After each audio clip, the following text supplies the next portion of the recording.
네, 가정에서 함께하는 새벽 예배 7월 14일 목요일입니다. 온라인으로 함께하시는 모든 분들을 환영하고 축복합니다. 이제 새 찬송가 492장 잠시 세상에 내가 살면서 통일 찬송가 544장을 부르면서 시작합니다.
네, 7월 한 달 동안 힐링과 회복을 위해 기도하고 있는데요. 오늘 아침에는 특별히 불면증으로 밤에 잠을 자지 못하는 자들에게 잠을 주십시오. 이런 귀한 제목으로 함께 기도하겠습니다. 고마우신 하나님 아버지, 오늘도 귀한 새벽에 이렇게 하나님 잠 깨워주셔서 또 새벽 제단을 쌓게 하시니 감사합니다. 우리들 가운데 불면증으로 밤에 잠을 자지 못하는 우리 성도들이 있는데 하나님을 사랑하는 자들에게 잠을 주신다고 했으니 하나님께서 단잠 허락하시고 그 불면증이 예수 그리스도의 이름으로 떠나가게 하시고 나음을 받게 해 주십시오. 하나님, 사람이 잠을 잘 자지 못한다라고 하는 거 얼마나 힘든 일인지 모릅니다. 하나님께서 오늘 저녁부터 잠 잘 잘 수 있도록 하나님 그 마음의 근심이 사라지게 하시고 염려가 떠나가게 해 주십시오. 오늘도 하나님의 말씀에 귀를 기울입니다. 부족한 종을 통해 하나님 말씀 전해주시고 또 듣는 자들에게 큰 은혜가 되는 시간 되게 해 주십시오. 예수님의 이름으로 기도드립니다. 아멘. 오늘 주시는 말씀은 고린도후서 4장 13절에서 18절입니다. 기록된 바 내가 믿었으므로 말하였다 한 것 같이 우리가 같은 믿음의 마음을 가졌으니 우리도 믿었으므로 또한 말하노라. 주 예수를 다시 살리신 이가 예수와 함께 우리도 다시 살리사 너희와 함께 그 앞에 서게 하실 줄을 아노라. 이는 모든 것이 너희를 위함이니 많은 사람의 감사로 말미암아 은혜가 더하여 넘쳐서 하나님께 영광을 돌리게 하려 함이라. 그러므로 우리가 낙심하지 아니하노니 우리의 겉사람은 낡아지나 우리의 속사람은 날로 새로워지도다. 우리가 잠시 받는 환난에 경한 것이 지극히 크고 영원한 영광에 중한 것을 우리에게 이루게 함이니 우리가 주목하는 것은 보이는 것이 아니요 보이지 않는 것이니 보이는 것은 잠깐이요 보이지 않는 것은 영원함이라. 어느 성도가 묻습니다. 신앙생활을 쉽고 편하게 할 수는 없나요? 여러분 어떻게 생각하세요? 신앙생활을 쉽게 하는 방법이 있을까요? 신앙생활은 절대로 쉽지 않습니다. 그래서 성경에 보면 강하고 담대해라, 인내해라, 세상에서 환난을 당한다, 이런 내용의 메시지가 많이 나오지요. 자, 그래서 오늘 생명의 삶 묵상 에세이에도 나오지만 신앙생활을 쉽게 하는 것은 좋은 것도 아니고요. 쉽게 할 수도 없는 것입니다. 군대 생활을 쉽게 할 수 없는 것처럼, 아기를 쉽게 낳을 수 없는 것처럼, 살을 쉽게 뺄 수 없는 것처럼, 금메달을 쉽게 딸 수 없는 것처럼 신앙생활을 쉽게 할 수는 없습니다. 신앙생활은 말 그대로 신앙, 즉 믿음으로 하는 것입니다. 그래서 쉽지 않을 수 있어요.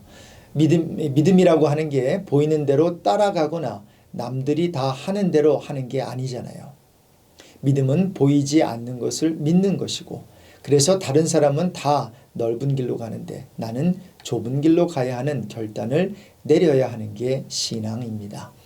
그래서 바울은 고린도 방문 일정이 변경된 이유를 먼저 알리고 나서는 자신이 당하는 고난과 복음의 관계를 고린도 후서에서 밝히고 있는데요.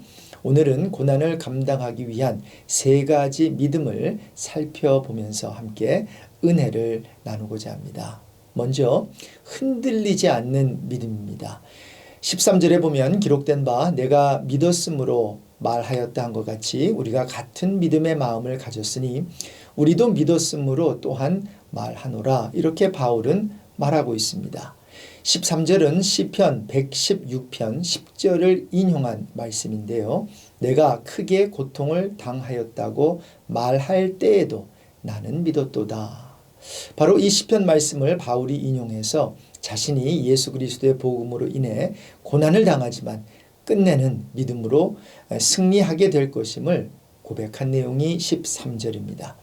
시편 116편은 다윗의 시로 추정되는 시입니다. 그런데 이 시의 전반부인 1절에서 11절을 보면요, 극심한 고통 중에서 부르짖는 시인의 간구에 응답하신 하나님의 구원 역사가 나옵니다. 즉 시인은 자신의 환난 가운데 역사하시고 자기를 구원하시고 승리하게 하신 하나님을 신앙 고백적으로 노래한 것입니다. 그리고 바울은 바로 이 시인처럼 자신도 비록 고난을 당하지만 시인의 고백이 곧 자기의 고백이 될 줄을 믿는다고 말하고 있는 거예요. 그래서 바울이 표현하고 있지요. 내가 믿었으므로 말하였다 한 것 같이 우리가 같은 믿음의 마음을 가졌으니 우리도 믿었으므로 또한 말하노라. 결국 바울은 자신이 고난을 감내하면서까지 복음을 전하는 이유는 최후 승리를 확신하기 때문이라고 말하고 있는 것입니다. 말씀드린 대로 13절에서 바울이 말하는 같은 믿음의 마음은 시편 116편 10절에 있는 믿음을 가리키는데요. 시편 116편 10절에서 말하는 믿음은 고통 중에서도 여전히 믿는 믿음입니다. 그래서 내가 믿었으므로 말하였다의 의미는 믿었기 때문에 그 어떤 어려움이 와도 믿음을 지킨다. 그 어떤 환난이 와도 이 믿음 저버리지 않는다. 그 어떤 핍박이 나를 쓰러뜨리지 못할 것이다 라는 의미를 담고 있습니다. 여기에서 시편 기자가 믿는다라고 한 것은 사망의 환경에서도 하나님께서 자기를 지켜주신다는 확신이고요. 말한다는 것은 하나님의 뜻과 하나님의 마음을 선포한다는 의미입니다. 마찬가지로 바울도 자기가 믿는다는 것은 모든 고난 가운데서도 그가 복음의 유익에 동참하고 있다는 확신을 가지고 있다는 것이고요.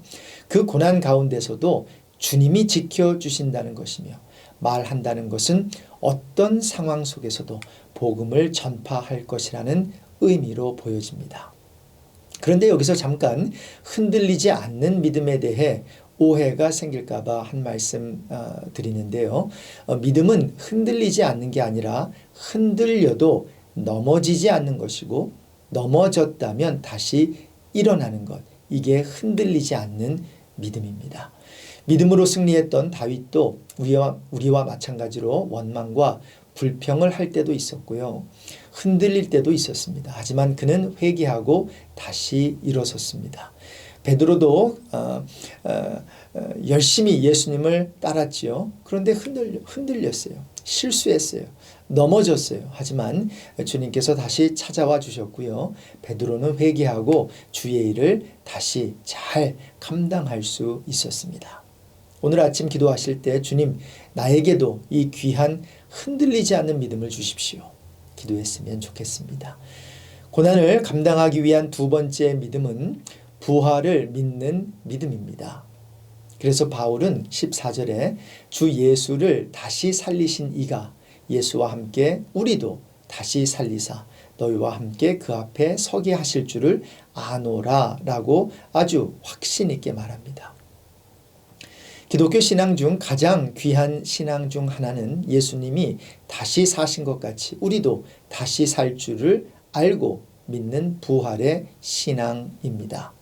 죽음을 두려워하는 자가 있습니까? 부활의 신앙을 소유하십시오. 죽음 앞에 놓인 자, 죽음 후에 무엇이 기다리고 있는지 모르는 자는 이 귀한 부활의 신앙을 소유해야 합니다. 부활의 신앙을 달라고 주님께 기도하십시오. 부활의 신앙을 소유하게 되길 주님의 이름으로 축원합니다. 예수님께서는 부활의 신앙을 아주 중요하게 여기셨지요. 얼마나 중요하게 여기셨는지 그 오라버니가 죽었는데 이제 찾아오셔서 마르다에게 오자마자 한 질문이 이거였어요. 죽어도 살게 될 것을 믿니? 요한복음 11장 25절과 26절인데요. 예수님께서 말씀하십니다. 나는 부활이요 생명이니 나를 믿는 자는 죽어도 살겠고 무릇 살아서 나를 믿는 자는 영원히 죽지 아니하리니 이것을 내가 믿느냐. 여러분 믿으세요? 믿으셔야 합니다. 예수를 오래 믿었는데도 부활의 신앙이 없다면 죄송합니다만 아직 온전히 믿는 게 아닐 수 있습니다. 부활을 말하고 있는 14절은 바울이 고난과 죽음의 위협 앞에서도 믿음을 지키고 복음을 증거할 수 있었던 이유입니다. 즉 바울은 하나님께서 자신을 다시 살리시고 그리스도 앞에 서게 하실 줄을 확신하였기 때문에 모든 고난과 죽음의 위협에도 아랑곳하지 않고 복음 사역을 죽기까지 감당한 것입니다. 우리도 부활의 신앙을 소유하여 어떤 상황, 어떤 어려움, 어떤 불행, 어떤 고통, 어떤 질병 가운데서도 좌절하지 않고 승리하게 되길 바랍니다. 흔들리지 않는 믿음, 부활을 믿는 믿음, 그리고 이제 마지막으로 세 번째로 고난을 감당하기 위해서는 낙심하지 않는 믿음이 필요합니다. 이미 바울은 어제 본문인 고린도후서 4장 1절에서도 낙심하지 아니하고 라고 했습니다. 바울은 이미 2절에서 15절까지 낙심하지 않는 이유에 대해 언급을 했고요. 이제 다시 한번 자신이 낙심하지 않는 이유에 대해 언급을 해야 할 정도로 이 낙심이라고 하는 문제는 우리 신앙생활을 하는데 독의 역할을 합니다. 특히 고난 속에 있을 때는 그 영향력이 말할 나위 없이 크지요. 특히 병이 들면 육신의 병만이 아니라 마음이 약해지면서 마음의 병까지 찾아오기에 더욱 낙심이 큽니다. 그래서 바울은 16절에 그러므로 우리가 낙심하지 아니하노니 우리의 겉사람은 낡아지나 우리의 속사람은 날로 새로워지도다 라고 합니다. 겉사람은 질그릇, 몸, 죽을 육체를 지칭하는 말입니다. 바로 우리의 연약한 육체를 뜻하지요. 그 육체는 시간이 갈수록 죽음의 문턱에 가까이 가게 됩니다. 그래서 옛날 개역 한글 성경에 보면 겉사람은 후패하나로 번역되어 있지요. 썩어 문드러지다는 뜻인데요. 낡아지나 표현보다 후패하나 표현이 감이 더 많이 오는 것 같습니다. 흠정이어 킹 제임스는 썩어 없어져도 라고 더 리얼하게 번역하고 있는데요. 맞습니다. 육신의 장막은 죄악되고 타락한 세상에 살면서 언젠가 무너지게 되어 있습니다. 그리고 육신의 장막도 그렇고요. 세상에서 받는 환난도 그렇고 보이는 세상도 모두 잠깐입니다. 문제는 그 잠깐인 세상 속에 사는데 그 잠깐의 고통이 우리를 낙심하게 만들고 힘들게 한다는 것입니다. 맞아요. 우리는 낙심하기 쉬운 세상에 살고 있습니다. 그리고 이 세상에 환난이 참 많습니다. 그래서 찬송가 486장에 보면 이 세상에 근심된 일이 많고 참 평안을 몰랐구나. 2절에 보니까 이 세상에 곤고한 일이 많고 참 쉬는 날 없었구나. 마지막 3절에 이 세상에 죄악된 일이 많고 참 죽을 일 쌓였구나. 이런 가사가 쭉 나옵니다. 그게 우리의 현실이라는 거지요. 그렇다고 그런 현실 속에 그냥 눌리고 구겨져 살면 될까요? 그건 너무 비참합니다. 그래서 그 다음 구절을 보면요. 내 주 예수 날 오라 부르시니 내 주 예수 날 사랑하시오니 3절 보면 내 주 예수 날 건져주시오니 곧 평안히 쉬리로다. 할렐루야. 아멘. 주 예수의 구원의 은혜로다. 참 기쁘고 즐겁구나. 이 험악한 세상을 사는 성도가 이런 노래를 부를 수 있다는 거예요. 지금 바울도 그 얘기를 하고 있는 거거든요. 돌을 씹고 뭐를 먹어도 괜찮을 것 같은 육신도 언젠가는 무너진다는 거예요. 지금은 환난 가운데 있다는 거예요. 부정하지 말라는 거지요. 보이는 세상이 전부인 것처럼 보일 수 있어야 하지만 우리의 속사람은 새로워지고 앞으로 크고 영광스러운 날이 다가오고 있다는 겁니다. 우리를 사랑하셔서 우리를 부르시고 부르실 뿐 아니라 영혼을 새롭게 하시고 새롭게 하실 뿐 아니라 영광스러운 날을 허락하셔서 평안히 쉬게 할 날, 쉴 장소, 영원한 집이 있다는 줄 안다는 것입니다. 그래서 내일 본문이기는 하지만 고린도후서 5장 1절을 보세요.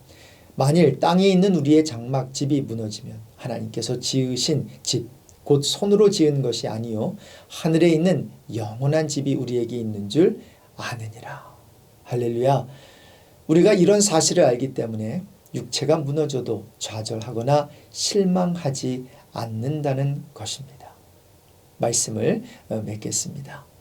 사랑하는 성도 여러분, 이 세상 것이 없어지거나 무너지면 하나님의 것이 준비되어 있음을 꼭 기억하십시오. 그리고 흔들리지 않는 믿음, 부활의 믿음, 낙심하지 않는 믿음을 소유하셔서 힘든 현실을 넉넉히 이겨내는 저와 여러분 되시길 간절히 소망합니다. 하나님 아버지, 우리의 믿음은 늘 흔들립니다. 죽어도 산다고 했는데 그것이 잘 믿겨지지 않을 때가 있습니다. 그래서 두려움에 떨고 그래서 낙심할 때가 참 많은 것 같습니다. 그런데 오늘 말씀을 통해서 다시 한번 우리가 두려워할 것이 아니라 우리가 좌절할 것이 아니라 우리가 흔들릴 것이 아니라 흔들려도 좌절해도 넘어져도 아니 죽어도 다시 부활할 것을 우리가 믿으면서 오늘 하루도 힘든 버거운 현실이지만 하나님 의지하고 힘내어 살기를 간절히 소망합니다. 하나님 아버지, 우리가 그저 숨쉬고 사는 것만이 아니라 사명을 감당해야 하는 자들인데 사명을 감당하기 위해서는 건강이 필요합니다. 하나님, 질병으로 힘들어하는 자들이 있습니까? 찾아가 주셔서 그 병을 낫게 해 주십시오. 불면증 또는 공황장애 그리고 그 외에 여러 가지 육신의 질병으로 연약해져서 신음하고 있는 자들이 있다면 하나님 찾아가 주셔서 참으로 그들이 주님의 옷자락을 만질 때에 병이 낫게 되는 그러한 큰 은혜가 치유의 역사가 있게 해 주십시오.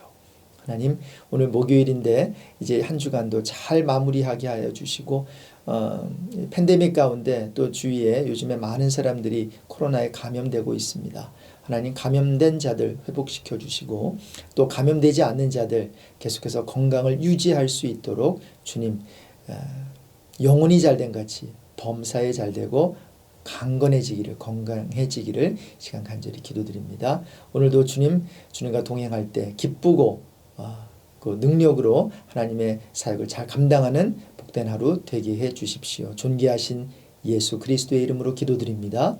아멘. 이제 각자 기도 시간을 갖겠습니다. 주님과 친밀한 교제의 시간 통해서 은혜 누리시길 바랍니다. 오늘도 주님 안에서 함께 주님과 동행하면서 복된 하루 되십시오. 축복합니다. 샬롬.